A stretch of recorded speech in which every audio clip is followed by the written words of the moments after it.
যাত্রার শুরু। এক নবীর গল্প। এক প্রাচীন আরব শহর মক্কা, যেখানে মরুভূমির বালিতে মানুষের জীবন প্রায় অচল ছিল। এই শহরের একটি শাসক গোত্র ছিল কুরাইশ, যারা তাদের শক্তি ও প্রতিপত্তি নিয়ে গর্বিত ছিল। তেমনি একটি পরিবার, কুরাইশ গোত্রের মধ্যে জন্ম নিয়েছিলেন এক বিশেষ শিশু। তার নাম মুহাম্মদ সাল্লাল্লাহু আলাইহি ওয়াসাল্লাম। শিশুকাল ও শৈশব। মুহাম্মদ সাল্লাল্লাহু আলাইহি ওয়াসাল্লাম জন্মগ্রহণ করেন ৫৭০ খ্রিস্টাব্দে। তার পিতা আবদুল্লাহ ছিলেন একজন সতীশীল ও ন্যায়পরায়ণ ব্যক্তি, কিন্তু দুর্ভাগ্যক্রমে মুহাম্মদ সাল্লাল্লাহু আলাইহি ওয়াসাল্লাম জন্মানোর কিছুদিন আগেই তিনি মারা যান। মায়ের নাম আমিনা, যিনি নবীর শৈশবকাল পর্যন্ত তার সঙ্গে ছিলেন। কিন্তু তার মা আমিনাও খুব তাড়াতাড়ি মৃত্যুবরণ করেন। এরপর নবী মুহাম্মদ কে তার দাদা আব্দুল মুত্তালিবের কাছে পাঠানো হয়। দাদা আব্দুল মুত্তালিব ছিলেন একজন সম্মানিত ব্যক্তিত্ব এবং শহরের প্রধান শাসক। দাদার মৃত্যুর পর নবী মুহাম্মদ সাল্লাল্লাহু আলাইহি ওয়াসাল্লাম এর দেখাশোনার দায়িত্ব আসে তার চাচা আবু তালিবের উপর। আবু তালিবও নবীর প্রতি অত্যন্ত স্নেহশীল ছিলেন এবং তাকে ভালোবাসা ও যত্নের সাথে বর করতে লাগলেন। নবী মুহাম্মদ সাল্লাল্লাহু আলাইহি ওয়াসাল্লামের সততা ও সচ্চরিত্র। মুহাম্মদ সাল্লাল্লাহু আলাইহি ওয়াসাল্লাম শৈশবকাল থেকেই তার সততা ও নিষ্ঠার জন্য পরিচিত ছিলেন। তিনি আল-আমিন, বিশ্বাসযোগ্য নামে পরিচিত ছিলেন। তার সততা এতটাই ব্যাপক ছিল যে মক্কার লোকেরা তার প্রতি গভীর শ্রদ্ধা ও বিশ্বাস রাখত। নবী মুহাম্মদ সাল্লাল্লাহু আলাইহি ওয়াসাল্লাম এর ব্যবসায়িক জীবনও খুব সৎ ছিল। তিনি ব্যবসায়িক সহযোগী হিসেবে খাদিজা রাদিয়াল্লাহু আনহা এর সঙ্গে কাজ করেছিলেন এবং তার সততার কারণে তিনি খুব শীঘ্রই তার প্রশংসা লাভ করেন। ইসলামের বার্তা। মুহাম্মদ সাল্লাল্লাহু আলাইহি ওয়াসাল্লাম এর জীবনের নতুন অধ্যায় শুরু হয়েছিল যখন তিনি ৪০ বছর বয়সে হেরা গুহায় ধ্যানে মগ্ন ছিলেন। সেখানে আল্লাহর পক্ষ থেকে তার কাছে জিবরিল আলাইহি ওয়াসাল্লাম কর্তৃক প্রেরিত বার্তা পৌঁছায়। এই বার্তাটি ছিল কোরআনের প্রথম আয়াত। ইকরা বিস্মি রাব্বিকাল্লাযী খালাক, পড়ো তোমার প্রভুর নামে যিনি সৃষ্টি করেছেন। নবী মুহাম্মদ সাল্লাল্লাহু আলাইহি ওয়াসাল্লাম এর জীবনে এই নতুন যাত্রার সূচনা হয়ে দাঁড়ায় এবং তিনি ইসলামের বার্তা নিয়ে মানুষের কাছে আসেন। এই বার্তাটি প্রাথমিকভাবে তার স্ত্রী খাদিজা রাদিয়াল্লাহু আনহা এবং কয়েকজন ঘনিষ্ঠ বন্ধুদের কাছে পৌঁছায়।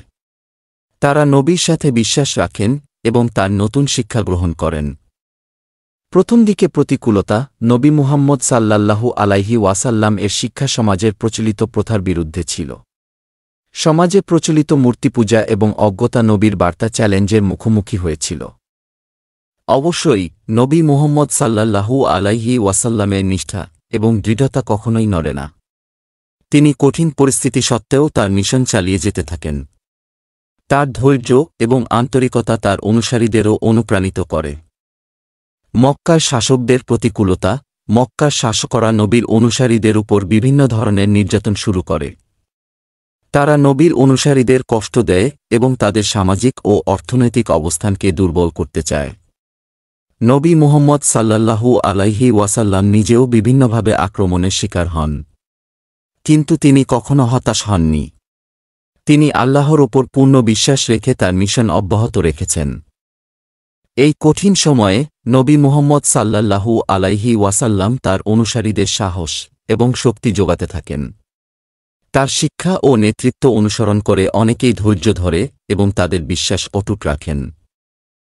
মদিনায় অভিবাসন। মক্কায় মুসলমানদের অবস্থার আরও অবনতি হলে নবী মুহাম্মদ সাল্লাল্লাহু আলাইহি ওয়াসাল্লাম মদিনায় অভিবাসনের পরিকল্পনা করেন। মদিনার জনগণ নবীকে স্বাগত জানায় এবং তাকে শহরের অভ্যন্তরীণ সমস্যাগুলি সমাধানে সাহায্য করার প্রতিশ্রুতি দেয়। নবী মুহাম্মদ সাল্লাল্লাহু আলাইহি ওয়াসাল্লাম মদিনায় একটি নতুন সমাজ গড়ার কাজ শুরু করেন, যেখানে শান্তি, সমতা এবং ন্যায়বিচারের মূলনীতি প্রচারিত হয়। মদিনার অভিবাসন নবীর জীবনের একটি গুরুত্বপূর্ণ অধ্যায়। এখানে তিনি একটি নতুন সমাজের ভিত্তি স্থাপন করেন এবং ইসলামের মূলনীতির বাস্তবায়ন শুরু করেন। মদিনায় এসে নবী মুহাম্মদ সাল্লাল্লাহু আলাইহি ওয়াসাল্লাম সামাজিক শান্তি প্রতিষ্ঠা করেন এবং বিভিন্ন গোত্রের মধ্যে ঐক্য গড়ে তোলেন। মক্কা বিজয়। মদিনায় নবী মুহাম্মদ সাল্লাল্লাহু আলাইহি ওয়াসাল্লাম এর নতুন সমাজ প্রতিষ্ঠার পর মক্কার শাসকরা তার বিরুদ্ধে আরও সংঘাতমূলক কার্যক্রম চালাতে থাকে। এক পর্যায়ে নবী মুহাম্মদ সাল্লাল্লাহু আলাইহি ওয়াসাল্লাম মক্কার দিকে এগিয়ে আসেন এবং শহরটি শান্তিপূর্ণভাবে বিজয় করেন। নবী মুহাম্মদ সাল্লাল্লাহু আলাইহি ওয়াসাল্লাম মক্কা বিজয়ের পর শহরের জনগণের বিরুদ্ধে প্রতিশোধ গ্রহণ না করে বরং তাদের ক্ষমা করেন এবং শান্তির বার্তা পৌঁছে দেন। শেষ জীবনের শিক্ষা। মুহাম্মদ সাল্লাল্লাহু আলাইহি ওয়াসাল্লামের জীবনের শেষ অধ্যায়ে তিনি তার অনুসারীদের ইসলামের মূলনীতি এবং নৈতিকতা সম্পর্কে শিক্ষা দেন।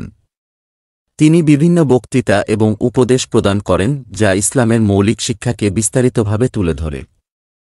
তার জীবনের শেষ দিনগুলোতে নবী মুহাম্মদ সাল্লাল্লাহু আলাইহি ওয়াসাল্লাম সমাজের প্রতি তার কর্তব্য সম্পাদন করেন এবং ধর্মীয় কর্তব্য পালনের মাধ্যমে তার অনুসারীদের প্রশিক্ষণ দেন।